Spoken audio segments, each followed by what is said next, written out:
एक तर्क था कि अगर कोई छीना झपटी करेगा या उनके साथ कोई अश्लील हरकत करेगा तो चूड़ी बजेगी तो बगल वाला तो जरूर जान जाएगा कि असमय में क्यों खनक रही है चूड़ी।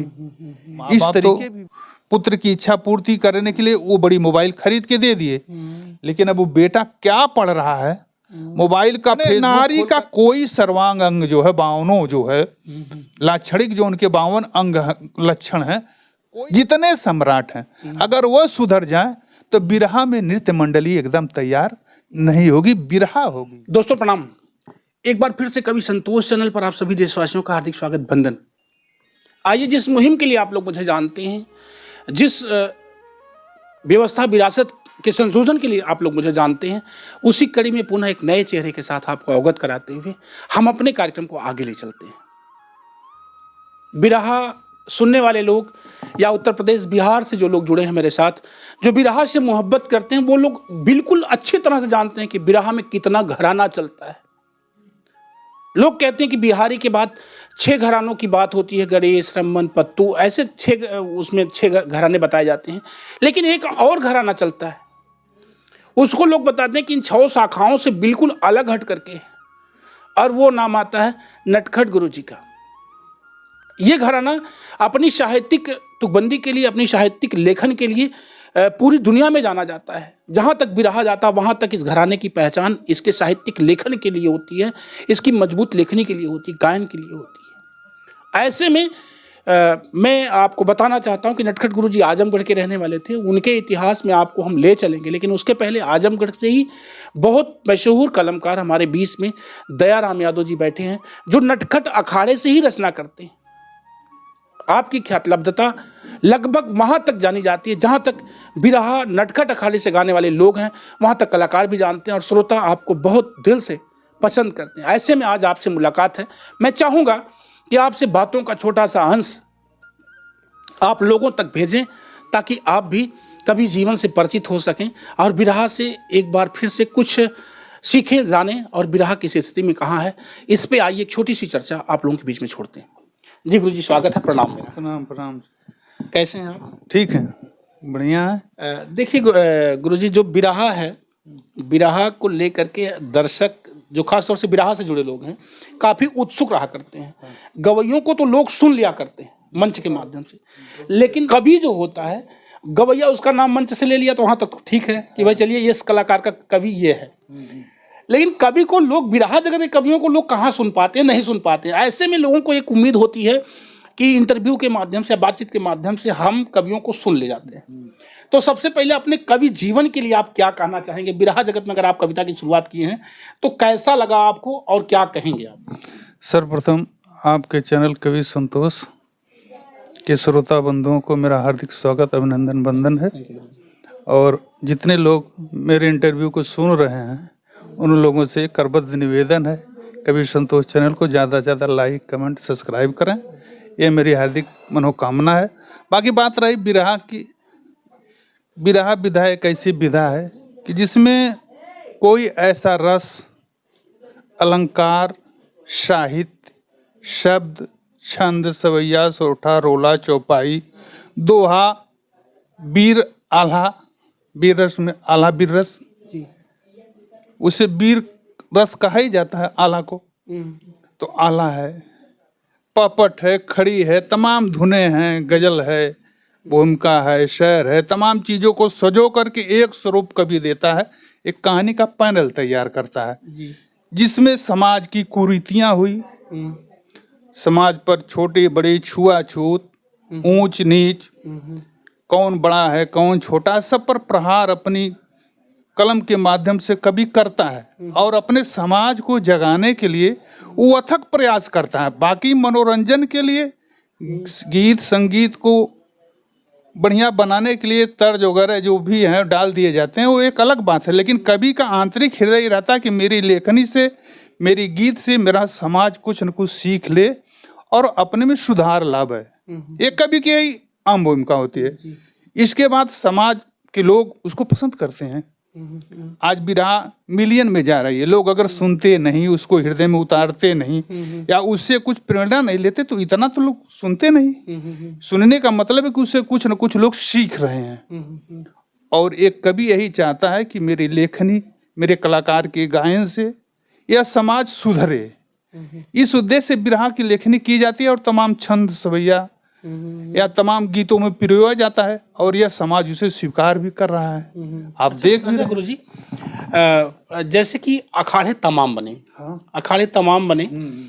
जब हम बिरहा की बात करते हैं, तमाम अखाड़ों का जिक्र होने लग जाता है, जिसमें नटखट अखाड़ा आता है। तो मेरी समझ से जब सारे अखाड़ों को पैनल वाइज बांटते हैं, तो नटखट अखाड़े को अलग रख दिया जाता है। नहीं, उसमें मैं बता रहा हूँ, जैसे बिहारी गुरु 1853 या ऐसे कुछ ईस्वी में पैदा हुए। उसी समय आजमगढ़ लालगंज तहसील में एक ग्राम आता है चिउटेरा। उस समय बिहारी गुरु के समकक्ष के ही मेरे सतराम गुरु जी थे, जो नटखट जी के पिता थे। तो बिहारी और सतराम का इन लोगों का आपसी रिश्ता भी था, संबंध भी था। ये लोग बराबर मिलते जुलते थे। इन लोगों का एक दूसरे के घर आना जाना एकदम बराबर बना था।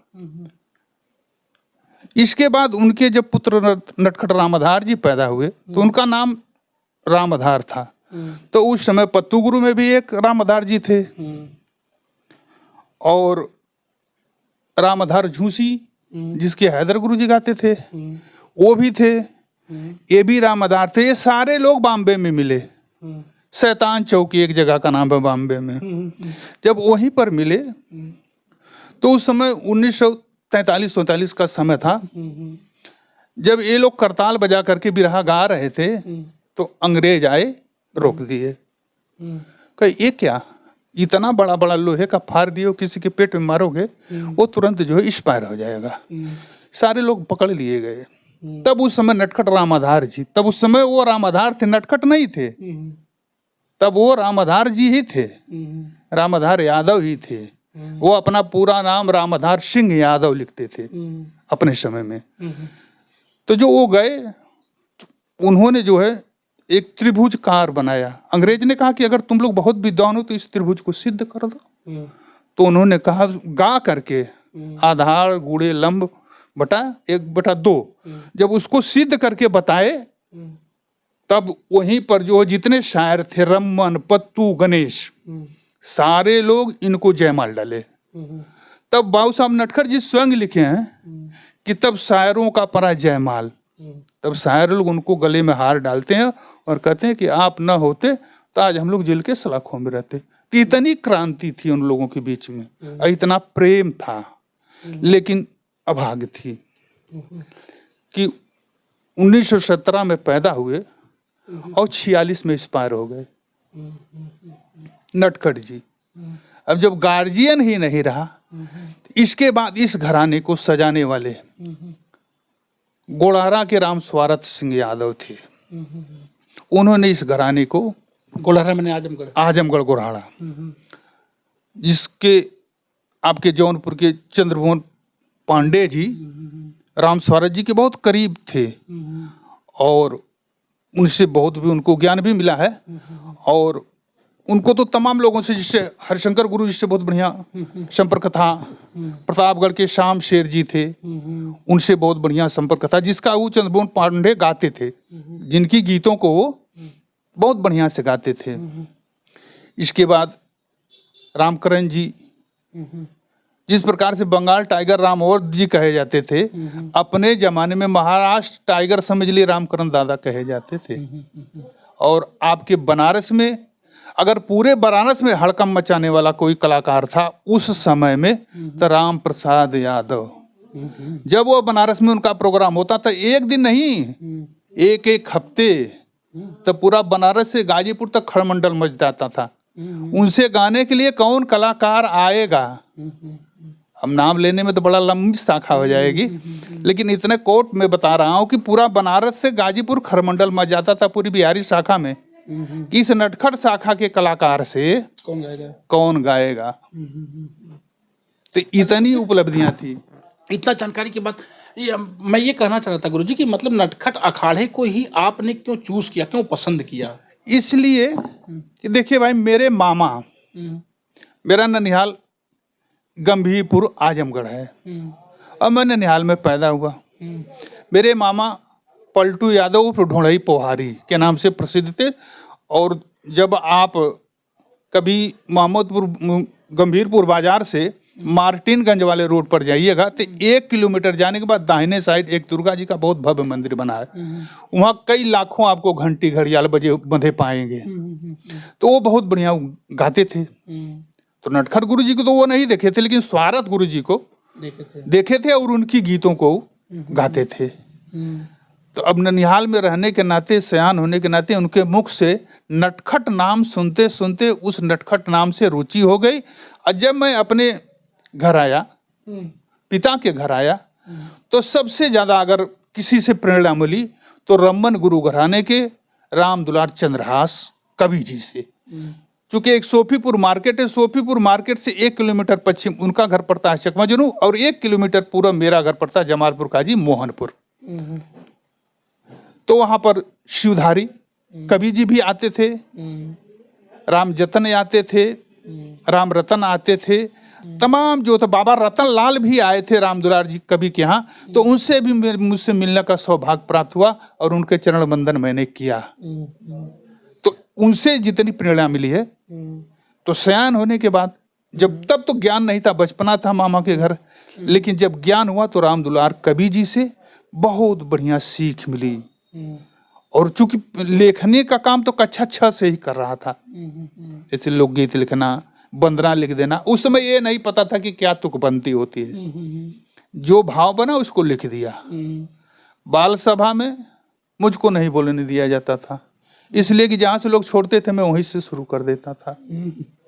तब मुझको यह कह करके रोका जाता था कि यह किस कवि का लेख है, कहाँ लिखा गया है। मैं चुप हो जाता था कि मैं अपने से बोल रहा हूँ। तो उस समय लोग जो है डांट के बैठा देते थे। लेकिन अब वही गुरुजन मिलते हैं तो कहते हैं कि हमने ये नहीं समझा कि हमारे हाथ का पढ़ाया हुआ बच्चा इतना प्रतिभावान होगा। हम आपकी कुछ रचनाएं होंगी जो अच्छे खासे लोग, कौन कौन लोग आते हैं इस समय आपकी रचना? मेरी रचना इस समय वर्तमान में जैसे संतोष सेठवंशी आजमगढ़ चुटेहरा, विजय लाल यादव आजमगढ़ चुटेहरा, आपके लाल मोहम्मद शेख जौनपुरी,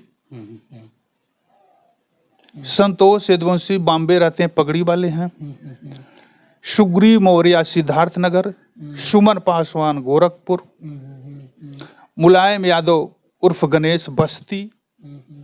और इस तरीके से तमाम ऐसे कलाकार हैं, कितने लोगों का। और मेरा सबसे जो है प्रिय गायक आज इस दुनिया में नहीं है, राम जियावन उर्फ पप्पू अकेला। उनके साथ हमने सन 90 से लेकर के आज तक समय गुजारा। और 1 साल पहले आप थे ही मौके पर, हम लोग साथ में ही थे। इस दुनिया को वो आदमी छोड़ के चला गया हम लोगों को। और एक मेरा शिष्य है अर्जुन पांडे, जो निजामबाद बेगपुर खालसा ग्राम सभा का रहने वाला है, बहुत बढ़िया गाता है, जितने में है उतने में सुंदर है। एक राजू करके है पगड़ी वाला, इस समय वो ड्राइवरी भी करता है। भाई बिरहा का कार्यक्रम, थोड़ी सा बिरहा का ग्राफ जो है कुछ, चाहे उसके कलाकार के परिश्रम के प्रति या उसका लगाव उसके प्रति न हो, उनको ये कहने का अवसर मिलता है कि इस समय बिरहा का कार्यक्रम कुछ लूज हुआ है। तो वो लोग अपना कोई रचना ऐसी जो यूट्यूब पर खूब बढ़िया से बजी हो? देखिए, मेरी रचना तो आज के डेट में कई 100 ऐसी गीतें हैं जो प्रांजल बिरहा म्यूजिक, करंट बिरहा म्यूजिक, यदुवंशी बिरहा म्यूजिक, डिम्पल बिरहा music, Dimple music Bhojpuri, Hariom music Azamgarh, जो अभिमन्यु यादव जिसके डायरेक्टर हैं, उनकी स्टूडियो भी है, उसमें भी तमाम गीतें हैं। और एक जितेंद्र यादव करके है जिसमें हरिओम बिरहा समाज, बिरहा समाज की बिरहा मस्ती एक चैनल है, उस पर वो 2-3 गीत गाए हैं, जो रिकॉर्डिंग भी करते हैं हरिओम में। हाँ, और एक दीपक यादव करके है जिसका लवली स्टूडियो है, वो लड़का भी कम से कम 30-35 बिरहा गाया है। संतोष सेठवंशी कई 100 बिरहा गाया होगा। विजयी भी सैकड़ों बिरहा गा चुके हैं, लाल मोहम्मद भी गाए, तमाम लोग हैं। अब ये काउंटिंग करके बताना तो संभव है कि कौन बिरहा बड़ी हाईलाइट हो गई।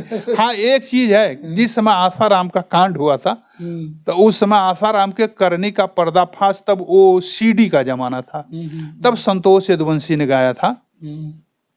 13-14 रहा होगा, कहो। तो उस समय वह गीत जो है मुझको भी बहुत उपलब्धि दी, संतोष यदुवंशी को भी बहुत उपलब्धि दी, और उसकी रिकॉर्डिंग करवाने वाले प्रकाश यादव मलदहिया के रहने वाले थे, जो रहने वाले हैं आजमगढ़ के लेकिन बनारस में ही रहते हैं। वह आदमी जो है उस कई लाखों कैसेट बेचा उस समय। अच्छा गुरुजी, बिरहा के आज के परिवेश में जो लोग मंच पर नाचने लगते हैं, उनके लिए क्या कहेंगे आप? देखिए भाई, नाच शब्द जो कहा गया था ना, तो उस समय नौटंकी जो चलती थी गांव में, तो हम लोग जब बच्चे थे तो यही कहते थे कि चलिए नाच दिखाएं। तो बचपन में हम लोग सयानों के पीछे पीछे दौड़े दौड़े चले जाते थे नाच देखने के लिए। जहां नाच शब्द आ जाता है वहां से बिरहा दूर हो जाती है, और जहां बिरहा है वहां नाच नहीं होना चाहिए। अगर नाचना है तो एक नृत्य मंडली अलग से बना ले वह कलाकार, तो ये अति उत्तम होगा।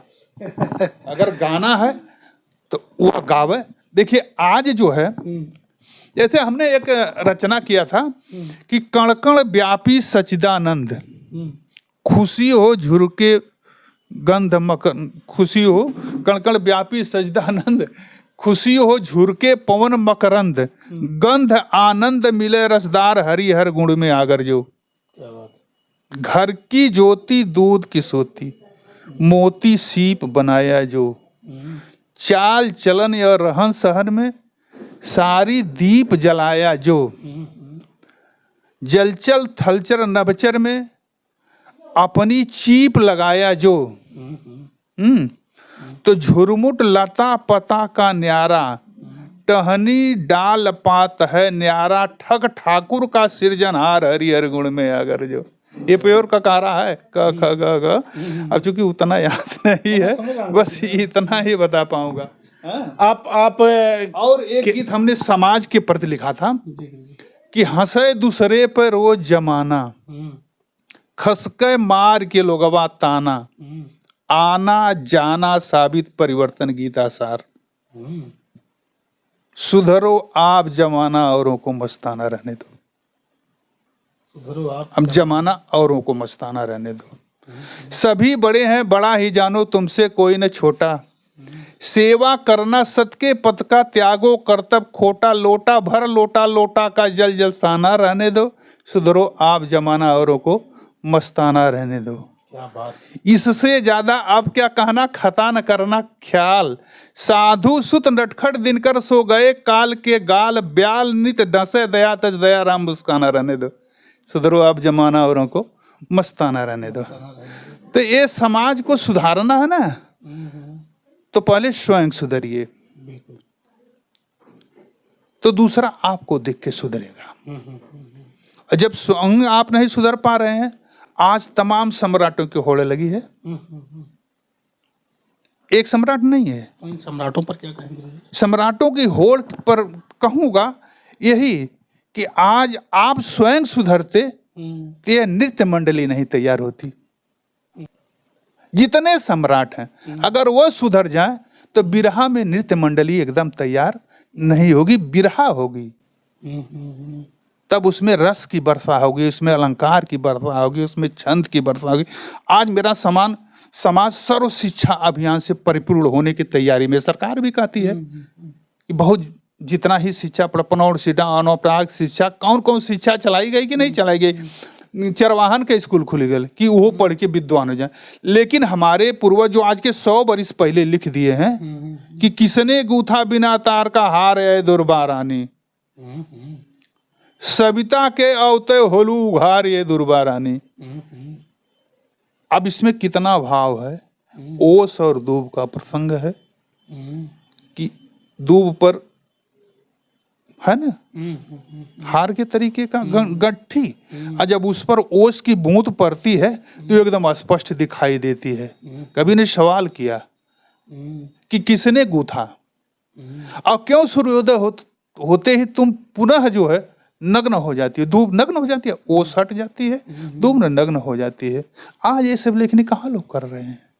आज तो ढूंढी है, माने नारी का कोई सर्वांग अंग जो है, 52 जो है लाक्षणिक जो उनके 52 अंग लक्षण है, कोई बिंदु नहीं बचा है जिस पर लिखने वालों ने लिखने से परहेज किया हो। 16 श्रृंगार की तो धज्जियां उखाड़ दिए लोग। अब उसका अगर वैज्ञानिक दृष्टि से देखते कि अगर वह चूड़ी पहनती हैं कलाई में, तो ये यहाँ उसको दाबती है तो एक वैज्ञानिक दृष्टिकोण से एक प्रेशर भी हो रहा है उनके शरीर को, जो है यहाँ से हार्ट, शुगर सब पॉइंट दब रहे हैं कि नहीं दब रहे हैं, तो उससे भी उनका लाभ होता है। लेकिन उसको ही नहीं, और पहले जो शीशे की चूड़ियां पहनाते थे लोग, तो जब उनको ये था, एक तर्क था कि अगर कोई छीना झपटी करेगा या उनके साथ कोई अश्लील हरकत करेगा तो वो चूड़ी बजेगी तो बगल वाला तो जरूर जान जाएगा कि असमय में क्यों खनक रही है चूड़ी। इस तरीके भी चूड़ी धारण करने का उद्देश्य रहा लोगों का। जो भी हमारे ऋषि मुनि मनीषी थे, एक बहुत तार्किक तरीके से खोज किए थे। हर श्रृंगार का अपना अपना तर्क था, लेकिन आज के लेखक उसी श्रृंगार को इतना दुर्व्यवहार तरीके से पेश कर रहे हैं कि आज का नवयुवक उसे सुन के बहुत प्रफुल्लित हो रहा है। ये कष्ट है, ये पीड़ा है एक कवि होने के नाते। हाँ, ये पीड़ा है कि आज का नवयुवक जो है अपनी शिक्षा की तरफ तो एकदम नहीं दिमाग दे रहा है।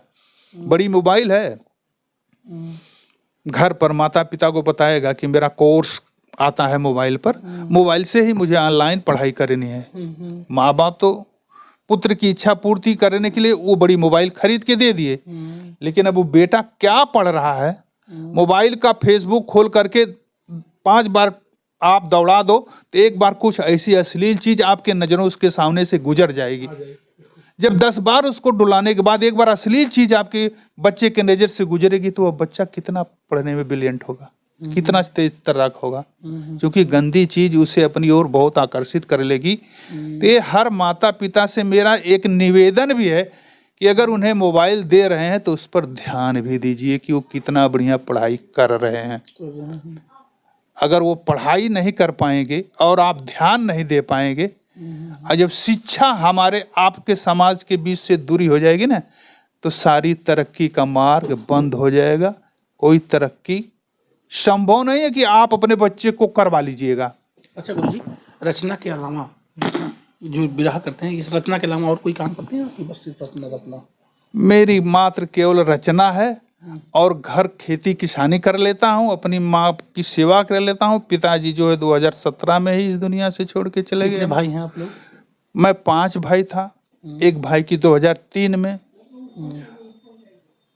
हत्या हो गई, जिसका बहुत दुख होता है। जब वो शब्द भाई कितने थे कोई पूछता है और बताने में आंखों में आंसू आ जाते हैं, लेकिन बताना तो है कि 5 भाई थे। इस समय हम 4 भाई मौजूद हैं। तो सबसे बड़े आप हैं? सबसे बड़ा मैं हूँ। इसके बाद सभी लोग छोटे? सभी लोग हमसे छोटे हैं। आपका पूरा नाम? मेरा पूरा नाम दयाराम यादव, ग्राम जमालपुर काजी, पोस्ट निजामाबाद, जिला आजमगढ़। मेरे पिता का नाम स्वर्गीय श्री सनारसी यादव, माता का नाम श्री प्रेंता देवी आज इस समय मौजूद हैं। जब तक आप इंटरव्यू ले रहे हैं। आपके कितने बच्चे हैं गुरुजी? मेरे पास 4 बेटा है, 2 बेटियां हैं। कभी कभी होता क्या है दोस्तों, इसलिए ये पूरा पता डिटेल कवियों का नाम पूछ लेता हूँ, इसलिए ना मेरी हार्दिक अभिलाषा भी होती है कि संयोग होता है। कहते हैं चमकता रहेगा समय का सितारा, समय ने बसाया समय ने उजारा, पुरुष बली नहीं होते समय होत बलवान। तो समय जब बिगड़ता है, क्या पता हम आपके बीच रहे, आप हमारे बीच रहे ना रहे, लेकिन ये वीडियो आने वाले कल में गुरुदेव सबके पास रहेगा ना, तो कभी अगर आप पे कोई रचना करनी होगी तो कम से कम लोग कभी संतोष चैनल पर जा करके निकालेंगे कि दयाराम गुरुजी कौन थे, कहाँ के थे, कितने भाई थे, कितने परिवार के लोग थे। अच्छा लगा गुरुदेव। पढ़ाई कितनी है आपकी? मैं तो हाई स्कूल तक पढ़ा हूँ। हाई स्कूल तक? अच्छा गुरुजी, अभी रचना कितने समय तक करने की इच्छा है कि कहाँ तक आप लिखेंगे, कब तक, कितने? देखिए, जब तक सांस है जी तब तक आस है कि मैं लेखनी कर लूंगा। ना? हाँ। अच्छा गुरुजी, इतने कठिन कठिन शब्द आप डालते हैं भूमिका उनका। मैं देखता हूँ कि आपकी तुकबंदी जो होती है, आपके जो शब्द होते हैं, जो आपके प्रवाह होते हैं, जो शाब्दिक प्रवाह होते हैं, वो बहुत जबरदस्त मुझे लगते हैं। तो ये कैसे आप उसमें संयोजित करते हैं? मैं देखिए, मैं शिक्षा कुछ पारिवारिक अभाव के कारण नहीं कर पाया। फिर भी जैसे कुछ स्वास्थ्य भी खराब हुआ मेरा उस समय, मेरी तबीयत बहुत खराब हुई, इसलिए पढ़ाई छूटी। और घर का बड़ा होने के नाते एक जिम्मेवारी भी आई। जैसे पिताजी भी 5 भाई थे, वो लोग जब अलग बिलग हो गए तो स्वाभाविक है कि बड़े बेटे पर जिम्मेवारी आ ही जाती है। तो उस समय बैल से खेती करना पड़ता था, तब ट्रैक्टर, आज तो 2 ट्रैक्टर है, उससे बच्चे नहीं कर पा रहे हैं। हाँ, तो यही सब है। गुरुजी, लास्ट टाइम में हम सोच रहे हैं ये वीडियो जब बंद करेंगे, हम उसके पहले जो जाते जाते दर्शकों के लिए और अपने लिए, क्या यूट्यूब पर गुरुजी कोई चैनल वगैरह भी चलाते हैं आप, ऐसा कुछ है? हाँ, मेरा जो है प्रांजल बिरहा म्यूजिक है। अच्छा। हाँ, जिसको संतोष गजना वाले ने बनाया था। अच्छा। और संतोष यदुवंशी, जो ये दोनों लोग मेरे घर जाकर के जबरदस्ती चैनल बना दिए। चल रहा है चैनल? हाँ, चैनल बढ़िया चल रहा है। मोनेटाइज हो गया है? हाँ, मोनोटाइज हो गया है। अरे उसमें बढ़िया बढ़िया व्यवस्था। अच्छा, हाँ, मैं संतुष्ट हूँ अपने चैनल से, संतुष्ट हूँ, अपने कलाकारों से भी संतुष्ट हूँ। ये लोग मेरी बड़ी मेहनत किए। हाँ, जबकि यही लोग बनाए, मैं तो नहीं समझ रहा था चैनल उनल, लेकिन बनाने के बाद समझ में आया। तो मेहनत भी मुझसे लोग करवा रहे हैं, मैं भी कर रहा हूँ, ये लोग भी मेहनत कर रहे हैं। जी बिल्कुल बिल्कुल। दोस्तों, मेरे साथ आप सुन रहे थे नटखट गुरु घराने के आप बहुचर्चित राइटर, बहुचर्चित कवि दयाराम यादव जी को। आप आजमगढ़ के रहने वाले हैं और ये विचार आपका जो है मैंने इसलिए प्रसारित किया आप लोगों के बीच कि ताकि आप जो कवियों का इंटरव्यू का मेरा सिलसिला है वो लगातार चलता भी रहे और ऐसे महान विभूतियों से हम आपको जोड़ते भी रहें।